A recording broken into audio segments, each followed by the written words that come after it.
La clave en el trabajo con subprocesos está en evitar los cruces e interferencias entre ellos, provocando lo que se conoce como carreras de datos.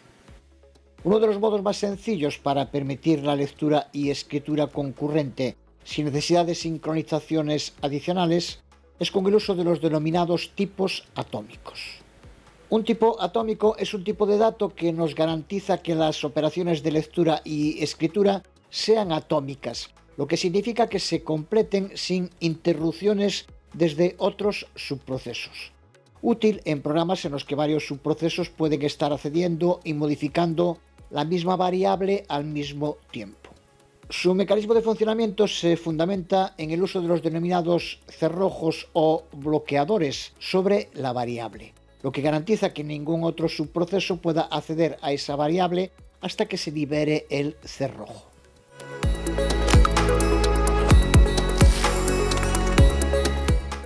Sin el uso de operaciones atómicas, cuando trabajamos con subprocesos, las modificaciones de variables no son seguras, porque el compilador lo primero que hace es cargar el valor que se encuentra en la memoria en un registro, lo modifica y luego almacena el nuevo resultado en la memoria.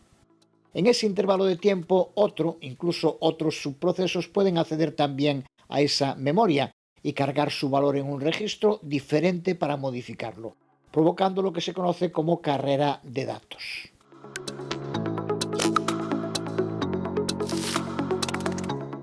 En un ejemplo básico, este sería un código inseguro trabajando con subprocesos que puede provocar carreras de datos.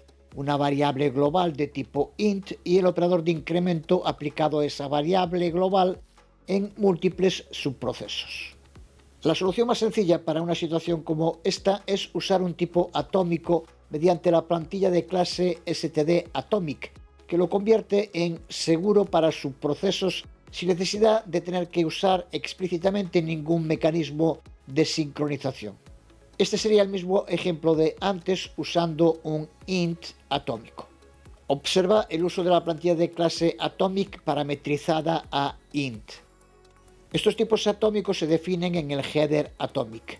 El estándar C++ define tipos atómicos integrales con nombre para todos los tipos parametrizables. En la tabla vemos algunos de ellos.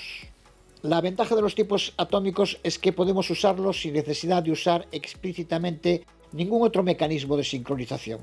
Esto no significa que esos mecanismos no existan, sino que es el tipo atómico el encargado de gestionarlos, o en otros casos incluso el propio hardware. Por eso, en ocasiones, las operaciones sobre tipos atómicos pueden usar un mecanismo de sincronización de exclusión mutua, lo que puede depender, por ejemplo, del tipo de hardware con el que se está trabajando.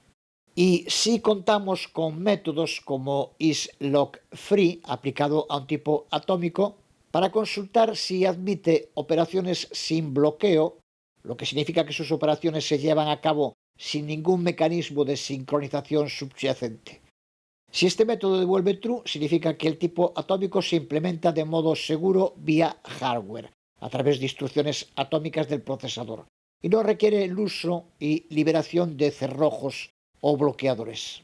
Esto significa que las operaciones de lectura y escritura son más rápidas y eficientes en términos de rendimiento. Si el método devuelve false, significa que el tipo atómico se implementa mediante cerrojos y puede ser menos eficiente en un entorno multiproceso. Debemos tener en cuenta que el método isLockFree puede devolver diferentes resultados dependiendo de la plataforma o la arquitectura del procesador con el que estemos trabajando. No existe garantía de que siempre devuelva el mismo resultado, así que debe usarse como modo de comprobación desde el código. Existe también una constante static booleana llamada atomic t is always lock free, que devuelve true si el tipo atómico atomic t es siempre lock free y false si no lo es.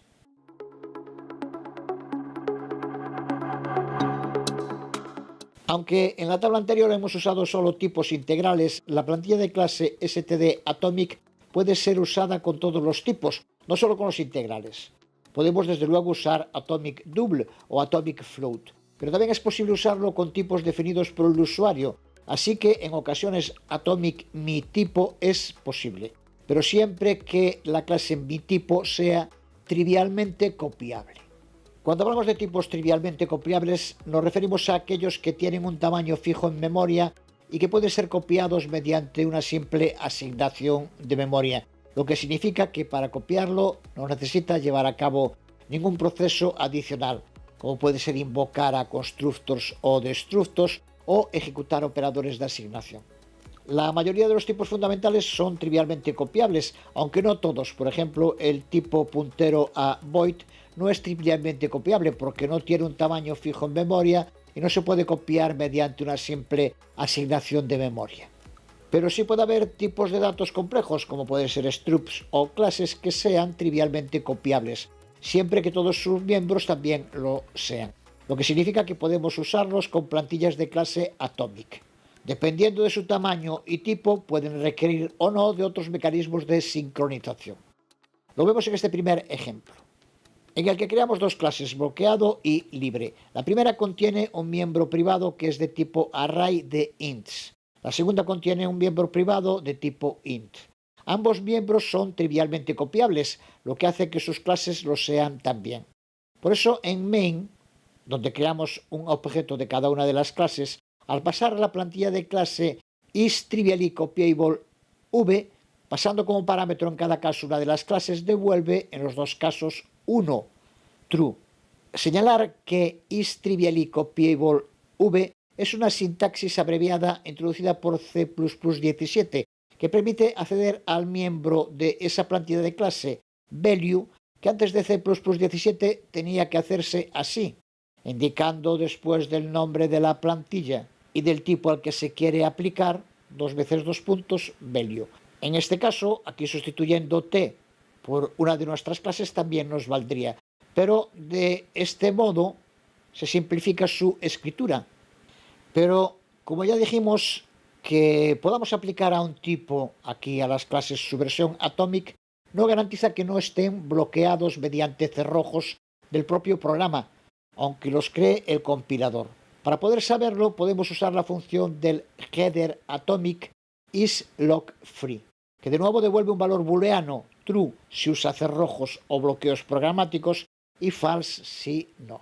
Vemos como en este caso la clase que contiene como miembro el array no es lockFree, por eso devuelve false, 0, mientras que la otra sí es lockFree, no usa ningún tipo de cerrojo. Recuerda que, aunque en este caso será así en la mayoría de los equipos, la respuesta en la llamada a esta función isLockFree puede variar según las plataformas o los procesadores que estemos utilizando.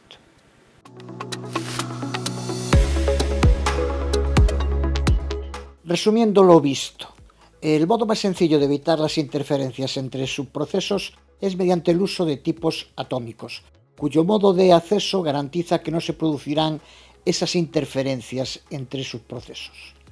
La limitación es que los tipos atómicos solo se pueden aplicar a tipos que sean trivialmente copiables. Pero el uso de tipos atómicos nos permite realizar operaciones atómicas seguras en subprocesos, aunque puede que más lentas que el uso de variables compartidas sin protección, porque implican la utilización de instrucciones especiales del procesador y pueden requerir bloqueos adicionales. Así que estas operaciones atómicas solo deben utilizarse cuando sean necesarias para garantizar la integridad de los datos compartidos entre subprocesos. La librería estándar de C++ cuenta con distintas operaciones atómicas que podemos ver en C++ Reference, por ejemplo. Vamos con algunos ejemplos prácticos. El primero, muy básico, es una solución para la variable contador global que puede incrementarse desde varios subprocesos. En este código usamos operaciones atómicas para asegurarnos de que no se produzcan interferencias de datos. Son dos subprocesos que llaman a la función incrementar contador, que aumenta el valor del contador compartido. Pero lo hace de manera atómica, lo que nos garantiza que el aumento del contador desde cada subproceso se realizará de manera completa, sin que pueda ser interrumpido por el otro subproceso. Al final tenemos la seguridad de que el resultado debe ser 2.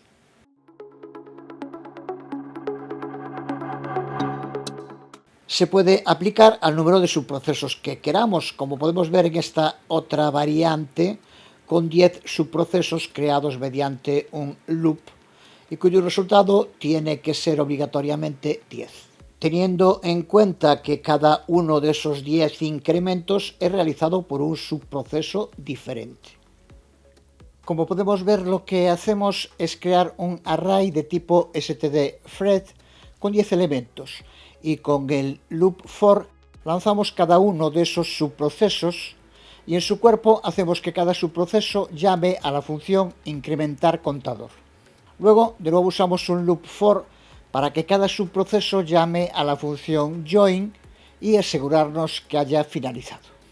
Al estar usando un tipo atómico, observa que es el de la variable global que está siendo accedida por todos los subprocesos, garantizamos que no se produzcan carreras de datos y resultados inesperados, como vemos en la salida.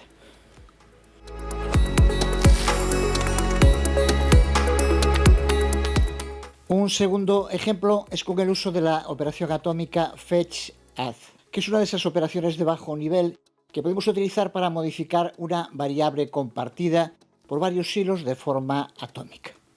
Así que sus operaciones siempre se completarán de modo consistente, incluso si varios hilos intentan acceder a la misma variable al mismo tiempo. Se trata de una operación atómica muy similar a otras como fetch_sub, fetch_and, fetch_or, etc. Esta función fetch_add lo que hace es acceder al objeto atómico que se le indique y sumarle el valor que se le pase como argumento. En este código empezamos creando una variable atómica compartida y una función llamada función hilo que ejecuta un loop durante 10 veces. En cada iteración lo que hace es llamar a la función fetch_add de nuestro objeto atómico y le sumará 1 al valor existente en ese objeto atómico, variable compartida al que accede. Pero observa lo que hace fetch_add, que como su nombre indica, primero accede al objeto que se le indica y luego le suma un valor. Pero lo que nos devuelve es el valor original. Por eso podemos ver que el resultado de variable compartida .fetch_add no es igual a variable compartida, sino a valor anterior, que es lo que le devuelve fetch_add, pero que a su vez ha modificado el valor de variable compartida aumentándolo en 1, que es lo que le pasamos como argumento. Por eso, a partir de aquí está el mensaje que aparecerá en cada iteración para cada uno de los subprocesos. En primer lugar, la ID del hilo. Observa que la obtenemos accediendo a la función getID de la clase std_thread. Así que cada subproceso nos devolverá su propia ID. ¿Pero cuál es? Porque aquí no creamos ninguna variable llamada ID. El valor que nos devuelve getID es un identificador único para cada subproceso que se esté ejecutando y que es proporcionado por el propio sistema operativo y puede variar en cada ejecución, pero siempre serán únicos para cada subproceso. A continuación, en cada iteración de cada subproceso mostrará el valor anterior, que es el valor de variable compartida antes de aumentarlo en 1, y luego el valor en ese momento de la variable compartida, que sería lo mismo que si usáramos valor anterior más 1. En main creamos dos subprocesos con std_thread, como ya sabemos, y nos aseguramos que se completen con el uso de la función join. Al ejecutarla, al ser variable compartida un objeto atómico, nos aseguramos que ninguno de los dos subprocesos interfiera en el otro. Pero eso solo afecta al modo en el que se accederá a esta variable. No tiene nada que ver con el modo en el que se imprimirá en pantalla. Podemos ver si lo ejecutamos varias veces que tanto esta ID para cada subproceso determinada por el sistema operativo como el orden de la impresión de las iteraciones puede cambiar. Pero siempre el resultado de llamar a este std_cout tiene que ser 20, después de que los dos subprocesos se hayan iterado 10 veces modificando la misma variable global compartida, pero sin interferencias. Algo muy similar podríamos hacer con otras variantes de fetch, como las que veíamos aquí antes, y con otras operaciones atómicas similares que vemos aquí en la documentación. Terminar por hoy diciendo que desde C++20 es posible crear punteros inteligentes atómicos y referencias atómicas, que será lo que veamos en el próximo video tutorial.